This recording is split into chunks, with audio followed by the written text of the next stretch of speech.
Hey, I'm Jason Andrews here at Spotlight Sound Studio, and today I'm going to tell you a little bit about recording drums.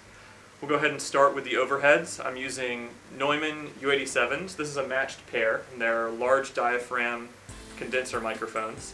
I think it's important to use large diaphragm condensers on the overheads to pick up more of the low end and just the full body of the kit, because these are not only just for the cymbals, but also it gives a great stereo image of what the drum set sounds like. So these are super important.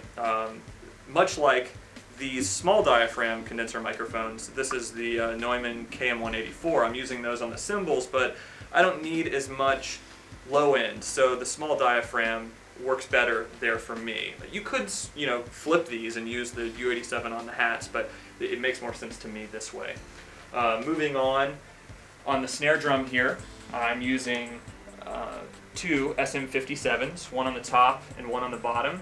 On the bottom, it's pointing directly at the snares here, and on the top, it's just right towards the center where the stick is going to hit the head. The more you move it out towards the edge, the thinner the drum gets, so I think right in the center is great if you want an aggressive sound. This is a custom pork pie snare drum. It's maple, and I ordered it from them specifically for me.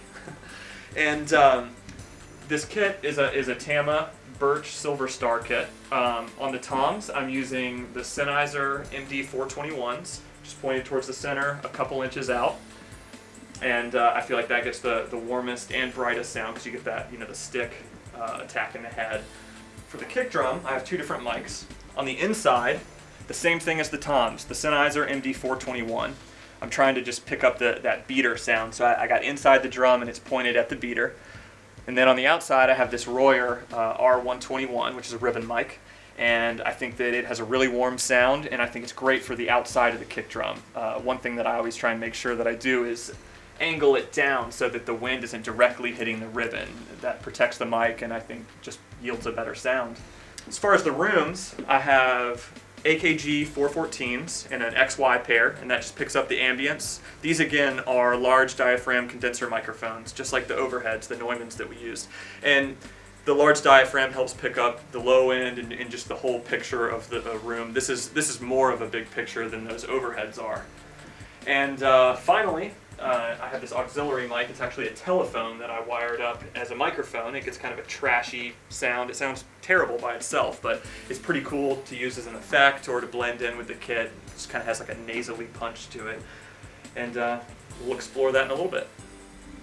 All right, we're here in the control room, about to pull up drum sounds, and I always like to start with the rooms. Philip, can you go ahead and just play full kit for me? For the rooms, we're using the 414s, the AKGs, and I'm running those through the Universal Audio 610 tube preamp here, and then into the 1176s. So we got kind of a trashy sound going on here. Let's pull this up and see what the rooms sound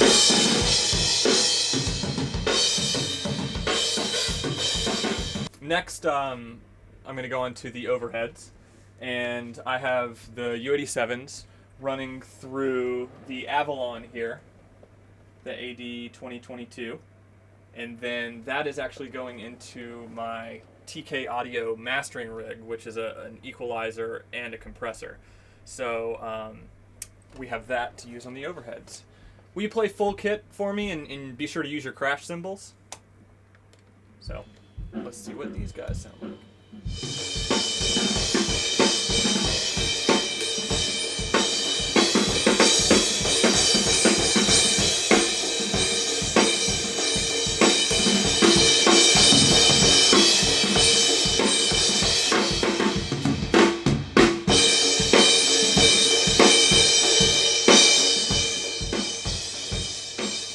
So now we have the close overhead cymbals and the room mics, and we can blend those however we want to, but it's hard to see what we're going to do until we get everything else in there. All right, buddy, hang on just a second. Next thing we should probably move to is some of the direct mics, the kick drum here. I have an inside and outside for that. Will you go ahead and give me your kick drum? Now, I'm running these through this Focusrite here. Focusrite ISA 428. The inside So let's get that up and running over here.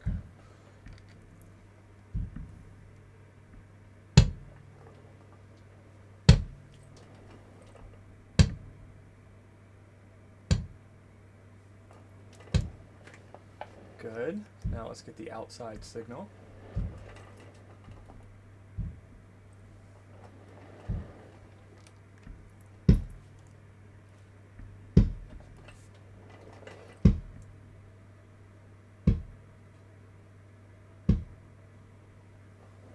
Now we can hear them together. Will you play full kit for me? So now I'm going to blend this kick drum with these rooms and the overheads.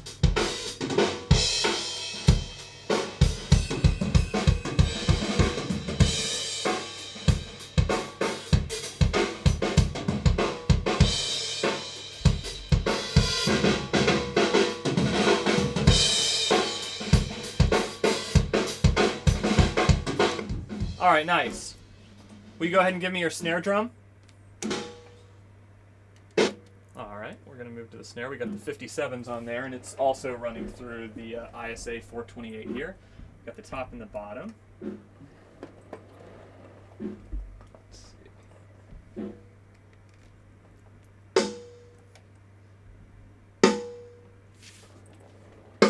There's your top.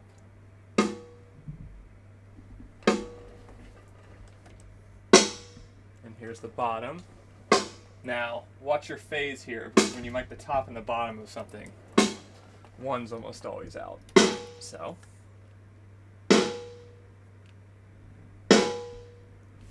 Good. Will you play full kit for me?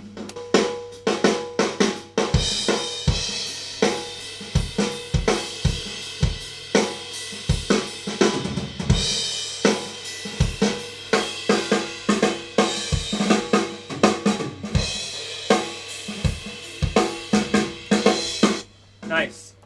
Will you go ahead and give me your two toms? All right. Now, there are Focusrite preamps on the Control 24 board here, and that's what we're using for these toms.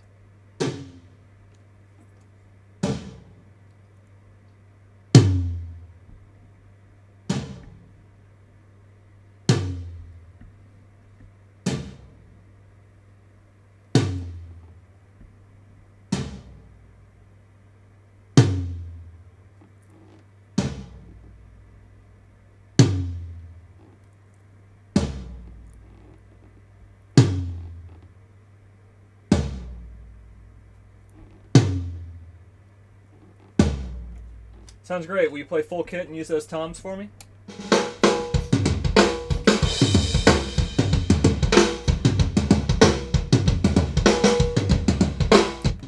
Now I also have these toms running through the DBX 905 equalizers over here, so I can use those to equalize these toms and get them sounding right.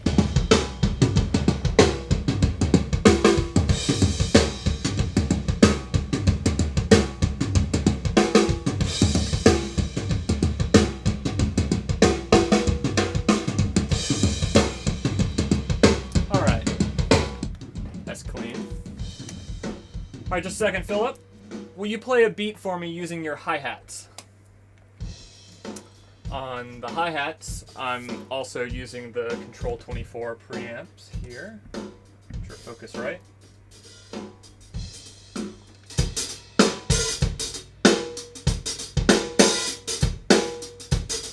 Good. Will you use your ride? Play a beat using your ride for me. Same thing.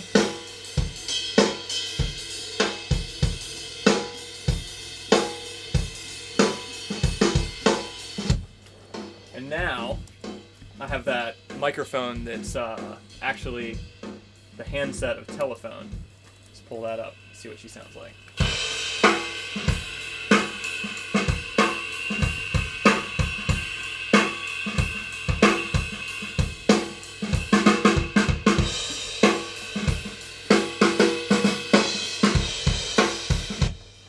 Alright, so I've got everything up. Now you can basically just have them play and get it all sounding right. So we're going to record something.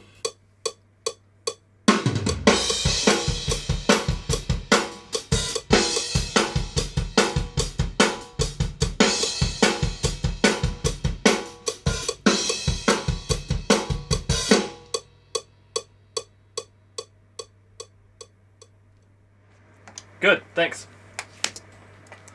My recording setup here is a Pro Tools HDX system, and my converters are right here, and we're just multi-tracking everything into here, and I'll deal with it all in the mix. But I've got, 2 kicks, 2 snares, single toms, hats, ride, overheads, room, and then an auxiliary phone microphone. So that gives me more than enough to make a decent drum mix.